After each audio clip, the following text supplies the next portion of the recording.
আল্লাহর হাবিব সাল্লাল্লাহু আলাইহি ওয়াসাল্লামের সাথে আম্মা জান আয়েশার ঝগড়া হতো। মজার একটা হাদিস শুনেন, সহিহ বুখারীর হাদিস, মুসনাদে আহমদ ইবনে হাম্বলও এসেছে এই হাদিসটা। আম্মা জান আয়েশার সাথে ঝগড়ার পর আম্মা জান আয়েশাও রাগ, আল্লাহ রাসূল সাল্লাল্লাহু আলাইহি ওয়াসাল্লামও রাগ। এখন রাগ মিটানোর দরকার আছে না নাই?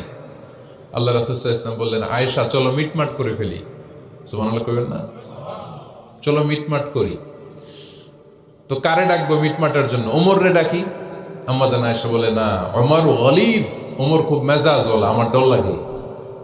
তোমার আব্বারে ডাকি। আব্বারে ডাকেন, আব্বারে ডাকেন। খুশি হয়ে গেছেন আম্মা জান আয়েশা রাদিয়াল্লাহু। আবু বকর রাদিয়াল্লাহু চলে আসলেন, দাঁড়ালেন। এবার বিষ্ণু সাল্লাল্লাহু আলাইহি ওয়াসাল্লাম বললেন, তাতাকাল্লিমিন আও আতাকাল্লাম, কি ঘটছে আমাদের মাঝে, তুমি বলবা না আমি বলবো? আম্মা জান আয়েশা বললেন, তাতাকাল্লামু আনতা ওয়ালা তাকুল ইল্লা হাক্কান, আপনিই বলেন তবে সত্য ছাড়া মিথ্যা বললেন না। আবু বকর রাদিয়াল্লাহু তাআলা আনহু শুনে রেগে গেলেন, কি এ কেমন কথা তোমার?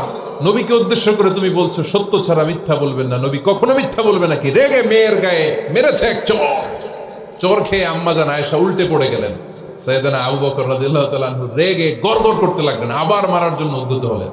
আম্মা জান আয়েশা রাদিয়াল্লাহু তাআলা আনহু বাঁচার জন্য এবার বিশ্বনবীর পিছনে যে আশ্রয় নিলেন। সুবহানাল্লাহ পড়বেন না? বিশ্বনবী সাইয়েদনা আবু বকরের সামনে দুই হাত মেলে ভেবে দাঁড়িয়ে গেলেন। আল্লাহর হাবিব যখন আম্মা জান আয়েশাকে বাঁচানোর জন্য দুই হাত উঁচু করে দাঁড়িয়ে গেলেন, সাইয়েদনা আবু বকর থেমে গেলেন। সাইয়েদনা আবু বকর এই পরিস্থিতি দেখে ঘর থেকে বের হয়ে ঘরের বাইরে দাঁড়ালেন। এবার আল্লাহর রাসূল সাল্লাল্লাহু আলাইহি ওয়াসাল্লাম আম্মা জান আয়েশাকে তুললেন, বললেন, ইয়া আয়েশা কাইফা রাআইতিনি আনকাসতুকি মিনার রাজুল, দেখলা নাকি কেমন করে আমি তোমার বাবার হাত থেকে তোমারে বাঁচালাম? আজকে আমি যদি সামনে দাঁড়িয়ে না বাঁচাতাম, তোমার বাবা তোমারে একেবারে মেরেই ফেলতো। সুবহানাল্লাহ পড়ে। দেখছো আয়েশা, আমি বাঁচাইলাম তোমারে, আমার সাথে ঝগড়া করো, আমি বাঁচাইলাম। এই কথা শুনে আম্মা জান আয়েশা রাদিয়াল্লাহু তাআলা লজ্জায় পড়ে হেসে দিলেন। সুবহানাল্লাহ পড়বেন না? এত আস্তে সুবহানাল্লাহ। লজ্জায় হেসে দিলেন। বিশ্বনবী সাল্লাল্লাহু আলাইহি ওয়াসাল্লাম এবার হেসে দিলেন। দুইজনের হাসাহাসি শুনে বাইরে থেকে আবু বকর রাদিয়াল্লাহু তাআলা আনহু হাসির আওয়াজ শুনে অবাক, কি রে এতক্ষণ যুদ্ধ, এখন আবার হাসি কেন? হাসে দেখার জন্য সাইয়েদনা আবু বকর রাদিয়াল্লাহু তাআলা আনহু ঘরের ভেতরে ঢুকলেন। ঢুকে দেখেন আম্মা জান আয়েশাও হাসে, বিশ্বনবীও হাসে, সাইয়েদনা আবু বকর হেসে দিলেন। আরশের উপর থেকে খুশি হয়ে গেলেন কে? এবার সাইয়েদনা আবু বকর বলেন, ইয়া রাসূলুল্লাহ, ইয়া হাবিবাল্লাহ, আশরিকানি ফি সিলমিকুমা কামা আশরাকতুমানি ফি হারবিকুমা। নবী গো, আপনাদের দুইজনের মধ্যে যুদ্ধ লাগলে যেমনি মিটমাট করার জন্য আপনি আমারে ডাকেন, আপনাদের এই আনন্দ ঘন মুহূর্তগুলোতে শরীক হওয়ার জন্য মাঝে মাঝে আমারে ডাকেন। সুবহানাল্লাহ পড়েন। আপনাদের মধ্যে যুদ্ধ লাগলে সন্ধি করার জন্য যেমনি আমারে ডাকেন, আপনারা যখন আনন্দ ঘন পরিবেশ এরকম খুনসুটি করেন, হাসাহাসিতে মেতে ওঠেন, তখন একটু আমারে রাখেন। সুবহানাল্লাহ পড়বেন না? দেখেন আল্লাহ রাসূল সাল্লাল্লাহু আলাইহি ওয়াসাল্লাম পৃথিবীর সবচেয়ে শ্রেষ্ঠতম মানুষ, উনাদের পরিবারেও ঝগড়া হতো, কিন্তু এই ঝগড়া কোনোদিন তালাক পর্যন্ত গিয়েছে? কথা বলেন না কেন?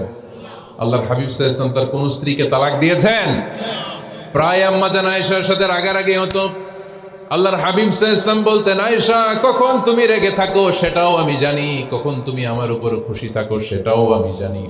ইয়া আয়েশা ইন্নী লা আ'লামু ইযা কুনতি আন্নী রাদিয়া ওয়া ইযা কুনতি আলাইয়া গাদবা। আয়েশা কখন রেগে থাকো তাও বুঝি, কখন খুশি থাকো তাও বুঝি। আম্মা জান আয়েশা বললেন, ইয়া রাসূলুল্লাহ কেমনে বোঝেন? বিশ্বনবী বললেন, তোমার দোয়ার বাক্যগুলো শুনো বুঝি। যখন তুমি আমার উপরে খুশি থাকো তখন দোয়ার সময় তুমি এভাবে বলো, রব্বি মুহাম্মদ, ও মুহাম্মদের রব, আপনি আমাদের সব গুনাহ মাফ করে দেন।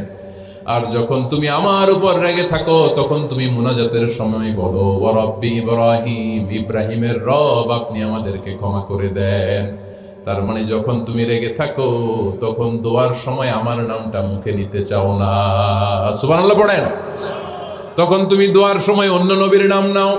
আম্মা জান আয়েশা বললেন, ইয়া রাসূলুল্লাহ, মা আহাজুরু ইল্লা ইসমাক, আমি তো শুধু নামটাই সরাই, আমার মুখ থেকে কেবল আপনার নামটাই সরায় রাখি, আমার হৃদয় থেকে কখনো আপনারে সরাতে পারি না।